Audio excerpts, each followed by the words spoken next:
I'm Scott Peterson, head coach of the UCCS softball team, and you're tuned into the Lions Den, official source of UCCS sports. Good morning, ladies and gentlemen. Once again, you're tuned into the Lions Den, the official source for UCCS sports. I'm your host, MJ Arjamandi, and I am joined alongside my partner in crime, as always, the mischievous Martin Hines. How's it going, brother? I'm good, Martin. How are you? Mischievous, huh? Well, I do get myself into trouble once in a while. Once in a great while. Yes. All the time, Martin. All the time. Nothing but yes. trouble, this guy. I am a troublemaker. I'm a rabble rouser. I like to rouse rabbles. Something like that. Yes. Yeah, I wouldn't want my co-host to exude any other qualities than that right there. So, yes. Martin, how you doing, bud? Good. I'm excited about the show. Yeah? I'm always excited about the show. That's right. Always. So, how was your weekend? It was good. We had a big weekend in sports. Obviously, we had the Super Bowl. That's right. But the Har Bowl. The Har Bowl. The Super Bro. Super Bro. I did not, however, throw a Super Bowl party. I heard you did, though. Well, you know, Super Bowl time is always MJ Day as well, because my birthday is usually the week after the Super Bowl. So I always have a bit of a shindig for the Super Bowl. Yeah, so it was good. We always talk about me, but what did you do? I'm curious about what you did for the Super Bowl. Well, you know, we had lots of food, lots of other beverages and drinks and things. There was things to drink. We'll just say that. Yeah, I had some people over. Watched the game, had a good time, you know, except for the team I was rooting for didn't win, so that's a bummer. San Francisco, because you are from California. I was born in the Bay Area, that's right, so I have to root for my roots. That's where I'm from. So, yes. But didn't turn out that way. It was a great game, though, Martin. They were coming back. It was kind of a weird game. I know some people said Beyonce drained the power out of the stadium. You see what happens when she actually sings? That's right. Better to let her lip sync next time. Right? Yeah, I bet you at the inauguration they had all their power all event long. Yes, but it did change the momentum, I think, in the game. You know, I think that's a message because San Francisco's needing to conserve energy for quite some time. Look how much more productive they are when they do. Mm-hmm. So, and, of course, the Ravens, who I was against. I wanted the San Francisco 49ers to win, but... And so did the Chancellor said the Ravens were going to win. She predicted that. She knows. She knows all. She knows all. But a lot of backlash, I think. Some backlash for the Ravens winning. I know some people hadn't forgotten about Ray Lewis and the last time he was in the Super Bowl and the events that went down around that and his alleged murder. Alleged. I like how the commentators during the game slipped that story in, you know, and they said, "Oh, and by the way, he was convicted of this, and he paid off everybody, and now he's in the Super Bowl." And they just kind of like no big deal. Go. Yeah. And actually, I think because I watched the post game a little bit, and he was rather subdued for leading up to the Super Bowl. He was very extemporaneous in his feelings and kind of letting people know about things, but he seemed to just kind of be relishing, like taking in the moment a little bit. Well, I'm sure. I mean, that's a lifelong dream to win the Super Bowl. You got to relish in that a little bit, and a lot of emotion was spent, a lot of energy spent in the process. I'm sure he was tired. Yeah. Well, I mean, all of that deer antler spray, it's got to have a. I think effect it wore somewhere. off. Yeah. But I would have loved to be right there at the end of the game when the Harbaugh brothers came together. It's like, hey, bro, how's it going? I just punked you. Yeah. There was almost a fight that ensued there. Yeah. They're going to take that one back to the backyard. I'll tell you what, though. I mean, as a dad, and I think somebody brought this up. As a dad, if your kid plays Pop Warner, right, and you're like the happiest dad in the world, but how about having your two sons coaching against each other in the Super Bowl? Yeah, well, you got good genes when that's going on. Yeah, I think there's a little bragging rights for the father, see what I did. Yeah, so. Both my boys are in the Super Bowl. Yep. What do your kids do? Yeah, what did your kids do? Something like that. Your son runs a Fortune 500 company, so what? I had 2 kids in the Super Bowl. Can't top that. Yeah. But, Martin, I don't think that was the most exciting game of the weekend.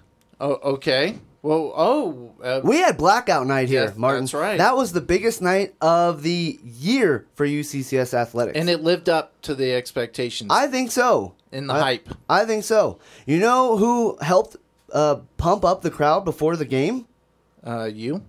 As well as head coach Jeff Culver, who came on, and he got that crowd just riled up and ready for blackout. At the tailgate. At the tailgate part, that's right. I introduced Coach Culver, and I tried to get him all pumped up before then, but, you know, I'm just MJ. That's the head coach of the men's basketball team. That's who they wanted to see. That's and hear. right. No one's going to listen to you. They who is this They guy? want to hear the head coach of the men's basketball team speak. Yeah, who's this little guy who couldn't make the team? I'll tell you what it. would have been fun is to let Clyde out of the cage. The That would have real been awesome. mountain lion. Yeah, he was there too. You want to see people getting all frenzied.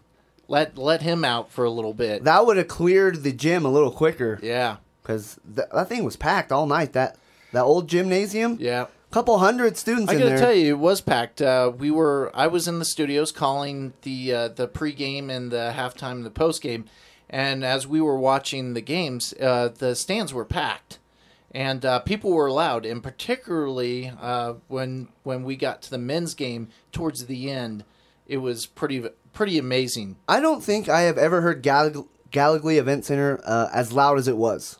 I've been to many professional events. I've been to football games, baseball games, professional wrestling, fights. I've never felt that kind of electricity. Yeah, there was a little bit of fracas. There was at almost the a end fight of at the end of yeah. Blackout Night. Yeah, things almost got out of control, but they didn't. And I heard the chancellor kind of got in the middle of it. I know she was in the crowd. I think she was starting it all. Yeah. She was instigating the fights. I heard she was pretty intense. No, I don't think she was instigating fights, but she was pretty into those games. Yes. That's right. She's a big sports fan. That was probably a very tough loss for her personally. I bet it was. That was a close game, that men's game. Yes. But both games were really good. Yes. But very exciting event. Very was Blackout tough. Night. Yeah, an 80-81 win. We'll talk about that later in the show. But yeah, we'll get to all that. Or a loss for us, but that was very tough. It almost went to overtime, and some great play, I think, down the stretch by UCCS. They put in a lot of effort to come back and tie that game at the end. About as dramatic of a game as I think you'll ever see here for the men's basketball team. But the women, they were on fire no drama as they there. have been. Yeah, no drama there. They dominated from the onset of that game. Yes. That was good. But yeah, we're going to cover all that here in just a little bit. But before we get to that, Martin, we got a guest. Yes, and I got to tell you, this guest is continuing the hot streak for UCCS sports because in all the sports so far, pretty much all the sports, the teams are just exceeding expectations. They're playing out of their minds. And this next guest that we have on here, the team is doing the same thing. Well, the season just started for the UCCS softball and already off to a great start. I would say a very good start. This is the first time they've ever had the record that they have right now. Yeah. In the history of the program. Yes. They're 4-0-1 for the first time ever. They may never be 4-0-1 again. And here to talk all about that is head coach Scott Peterson of the UCCS softball team. So when we get back from break here on the Lions Den, we're going to go ahead and bring head coach Scott Peterson in. He's going to tell you all about the softball team because they're killing it. Yes. Martin, they're doing good. And he's a talker.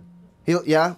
You think he's going to do well? I think he'll do well. I think so too, Martin. So when we get back here on the Lions Den, we're going to go ahead and get to that interview with head coach Scott Peterson. Don't go anywhere here on the Lions Den.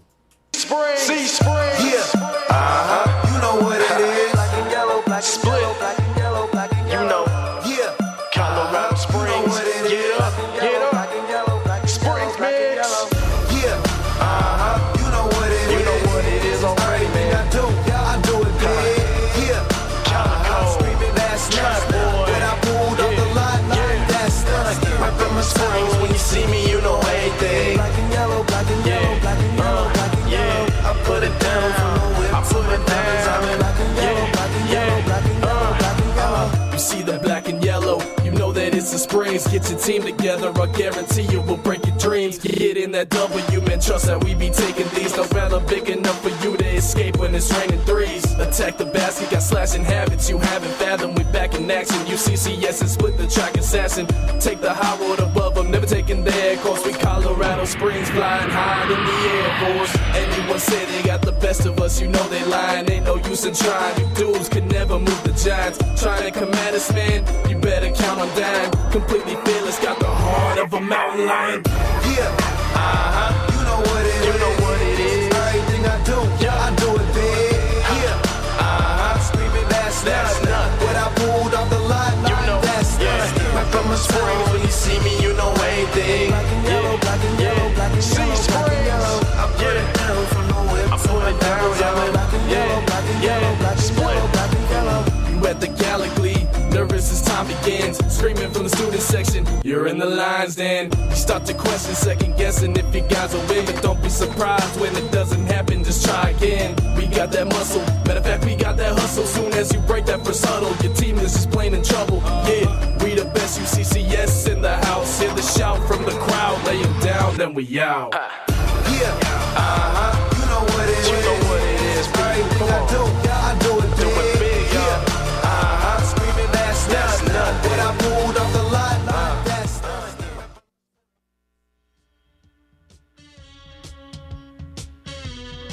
I'm Nikki Kinzer from the women's volleyball team, and you're tuned into the Lion's Den, the official source for UCCS sports.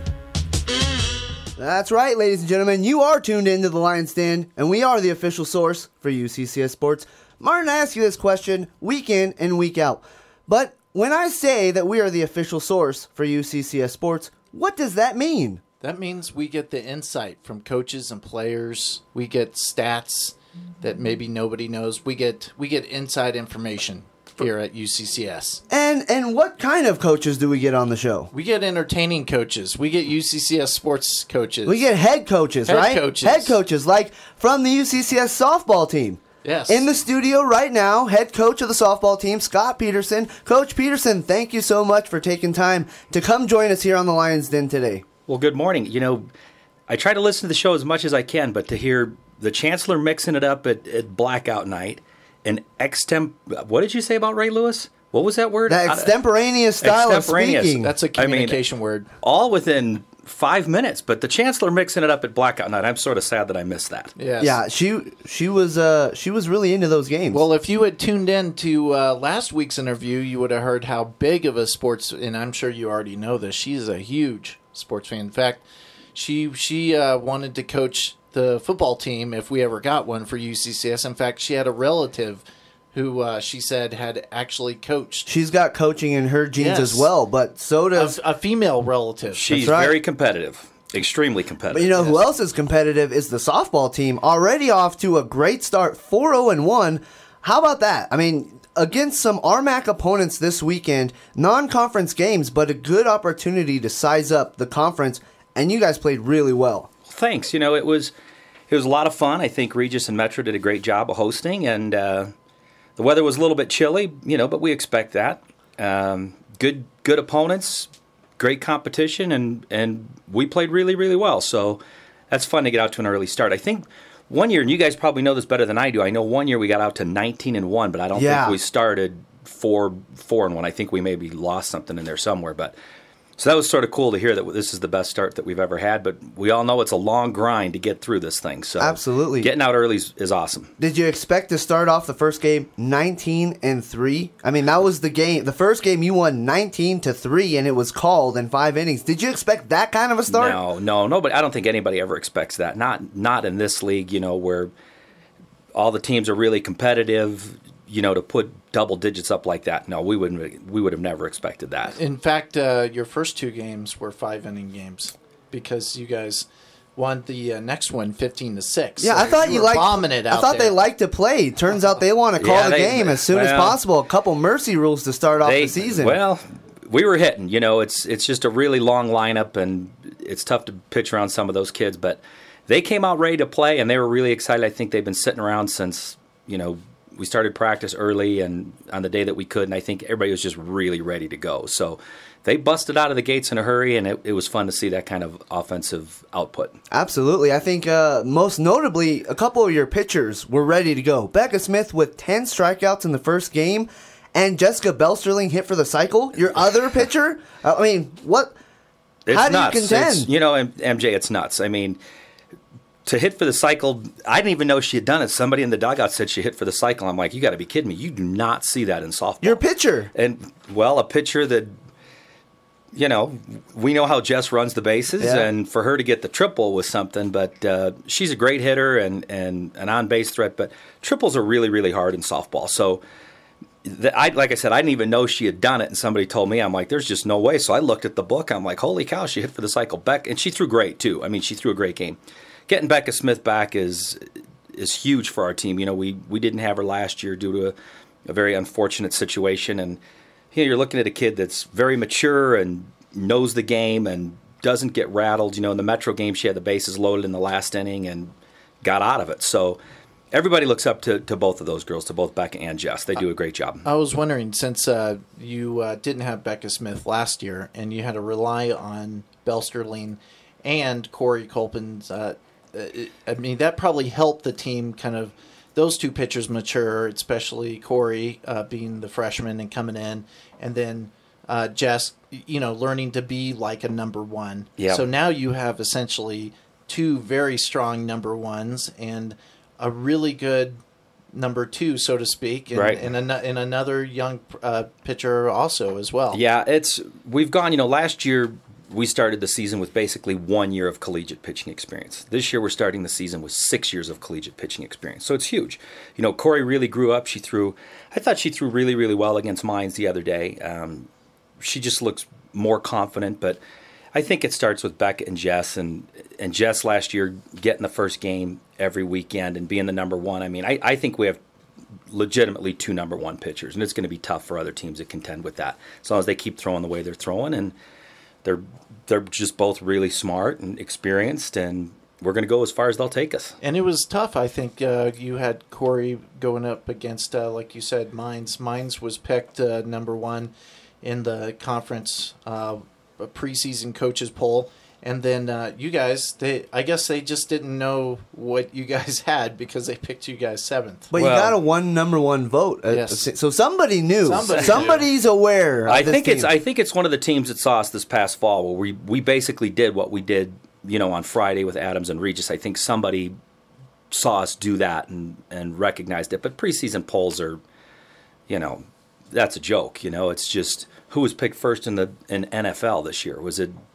Who was it? It definitely wasn't the Ravens. No, it wasn't the Ravens. I don't think it was the 49ers. Nope. Everybody 3 weeks ago was picking the Packers and the Broncos in the Super Bowl. Also, I don't even know if people would have picked Notre Dame to be in the national championship. No, they wouldn't. For the season. It's in the Lakers. I know you guys were talking earlier about the Lakers. A lot of people thought with Dwight Howard they would do better, and it's just crazy how sports go. And preseason predictions, I always say, they don't give you the trophy at the beginning of the year. So we don't look too much into that. We don't look at it as maybe some of the kids do like a big motivational factor, but there's some new coaches in the league, and we don't really put a whole heck of a lot into it. I don't think Mines was expecting to see Corey in that game. I think they were expecting to see either Becca and Jess, and I think they were a little surprised. And Corey threw well, and we came back in that sixth inning or fifth inning, I think, and to tie it up, and then it got dark. But preseason predictions are. If you look at the history of those preseason predictions, it's rare that they actually come out that way. Well, you mentioned Corey Colpin's start. That ended in a no contest, a tie. The first tie in program history. Yeah. So for the first time ever, this Mountain Lion team is 4-0-1. How does a tie even happen, Coach? It's like soccer. It's crazy. I mean, we knew it was going to get dark, and they don't have lights up there. So they told us, at about 5:15, that's going to pretty much be it. We were still out there at 5:28, and we needed like coal miners' helmets or something. I mean, it was dark, so we just played it out through 5, and then they batted in the top of the 6th, and it was just too dark. So we could have picked it up on Sunday and played again, but it just didn't work out that way, and so they gave us a tie, and it's the first tie I've ever been involved in. Yeah. So will the tie? Do you think play be a factor at the end of the season for seeding? Say, that's a good question because I've been on that NCAA committee, Martin. So I don't know. I don't know how. I don't think it'll affect anything. It definitely won't hurt us, considering as long as Mines continues to play well. I don't think it'll really hurt us. But I don't know. I've never really seen a team with it's very rare you see a tied softball or baseball game. But now we've talked a little bit about Becca Smith, who's come back, and Belsterling, both dominant pitchers and, of course, hitting well at the plate. I mean, with Belsterling going 4 for 4 and 5 RBI, that's impressive. In one game. Yeah. That was the start of the season. Everything. But, I mean, you've got a great infusion of talent that has come in. In fact, just looking at the stats, you have Allie Cords, and then you have TJ Floodman, right? Yep. And then, of course, you've got Peyton, who I know you've talked quite a bit about in the preseason. Yeah, it's, like Mr. Kirkham says, to sustain a good program, you got to recruit. I mean, that's what you have to go do. You got to go out and get these kids, and I think Peyton and Allie were both, we really recruited those kids, and I flew out to Arizona, I don't know how many times, just to go see Peyton play. That sounds weird, Peyton play, but they are a great infusion, and I think Allie gives the infield a big uplift. She makes all the plays. She's been really strong defensively. TJ was a late addition from a Division I school. She went to Creighton, and that kid can swing it too. I mean, you're looking at, through the order, Becca Needler right now, who's batting 8th, is leading our team in batting and RBIs, and she's batting 8th. Then you get down to the 9 hole with either Landry Davis or Marissa Wallace, kids that can be real pesky, and we always tell Landry, be annoying, and that's what Landry does. Her on-base percentage is good, but what Landry does, she usually sees about 10 or 12 pitches, each at bat. So, but the addition of Peyton and Allie and TJ and getting Becca back has just been huge. Well, as far as hold on here, we're having. Sounds like we've just moved the program to like Japan or something. Yeah. Well, we'll just. I'm just curious though. If you look at what these young players have done, you're going. You had Allie go 4 for 5 with 4 RBI. Yeah, she, when we recruited Allie, the one thing we could see immediately was that she could hit. And she hits very well. She's very similar to Emily Jennings, the way she swings it. And it looks like she doesn't play like a freshman right now. That's for sure. I mean, she's just getting in there right away and mixing it up. And she made 2 great plays in the Metro game in the last inning to save things. And Peyton covers a lot of ground, but Peyton is one of the fastest kids I've ever seen. If she's already 5 for 5 on stolen bases. We sort of put the leash on her in some of those games when you're up by that many. You don't want to just rub it in. I mean, she could probably be sitting at 7 or 8 stolen bases right now. So, but all the freshmen we brought in, Brittany Hoppy and Danny Fonseca, and Jace Day and the rest of these kids, they're all part of the program and just doing a great job. And this builds upon a team that was just a powerhouse offensively last year. They just could put up a ton of runs. Yeah, last year I think we finished 3rd, in the country in Division II in hitting. So that hasn't dropped off. So, last year we hit really well, but, with the pitching and losing Beck at the end there hurt. But now we've always hit very, very well in this league. So now to be able to have better defense and the pitching that we have, we're really, really excited. Well, you'll need it because you guys are about to go on a big road trip here coming up. You'll be leaving Thursday morning, and you'll be playing several teams in the Las Vegas tournament. Talk a little bit about that one. Well, it's a great tournament. It's the largest Division II tournament in the country. It's out in Las Vegas, which, everybody hears Vegas and they think we're going out there, to go gambling or do whatever, which of course isn't going to happen. We're going out there to play ball. And it's a great tournament. It's great competition. We're going to see Humboldt State, which has traditionally been very good, and Grand Canyon, which is they're going to go Division I. Dixie State's always been really, really tough. We're playing, a team out of Washington, a team out of Oregon. So it's going to be very, very competitive. And I know our kids, they've been working really, really hard for this to raise the funds and everything for us to go out there. So they would probably go today if we could. I mean, they're pretty excited. And they probably feel pretty confident. about going into this tournament? Well, each kid's different. I think we're just trying to look at it, the old cliche, one game at a time and all those other things. I mean, we're not winning a national championship this weekend. We're just going to try to get better every single weekend and see how we do against some other teams that we probably won't see again unless we get onto the national type stage. But I'm sure some kids are feeling pretty confident right now. I'd rather be in our situation than sitting with 4 ties or 0-4, 0-5. Well, it sounds a little bit about little coach speak there. One game at a time. We're going to get better every game. But you guys are obviously off to a good start.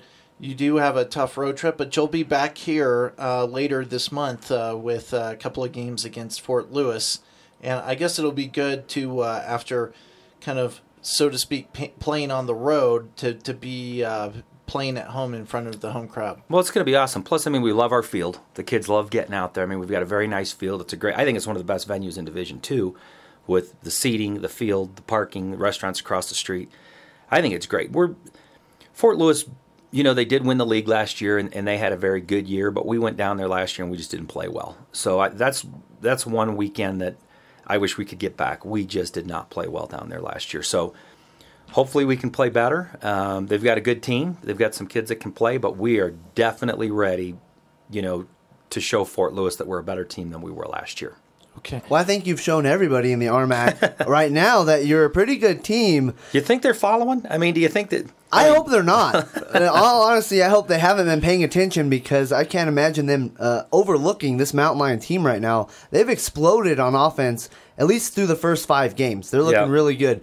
And I know I'm excited for next weekend in particular because I'm going to go down there to Vegas and watch them play. Oh, I thought you were going just to gamble. Well, on my spare time, I'm going to go watch some softball too. Oh, okay. So, and I mean, what better games to watch than UCCS? And he said he can't wait to sit poolside. Oh, yeah. I hope the weather's big nice. Rollers out there. That's right. But Martin, those games are going to be broadcasted here on UCCS Radio. At least 2 of them. Because the other 3, I'm going to be doing stats for. So the other 2, though, are going to be here exclusively on UCCS Radio. And so you'll be doing live stats for the other games. That's right. That's awesome. Live We've got a lot of stats. kids from all over, from as far east as Iowa to California, and a bunch of places, Texas and in between. And for their parents, if they're not going, I'm guessing we're going to travel well, as they say. Yeah. I think we'll do pretty well. Well, to Las Vegas, there's some other incentives there to go other than, of course, watch the team, but it's Vegas, baby. It is Vegas. So that's going to be fun. But yes, you'll have live stats for the games, and on Friday and Sunday at 3 o'clock, you can tune in right here to listen to the play-by-play for 2 of those games. That's awesome. Yeah, so that's exciting stuff.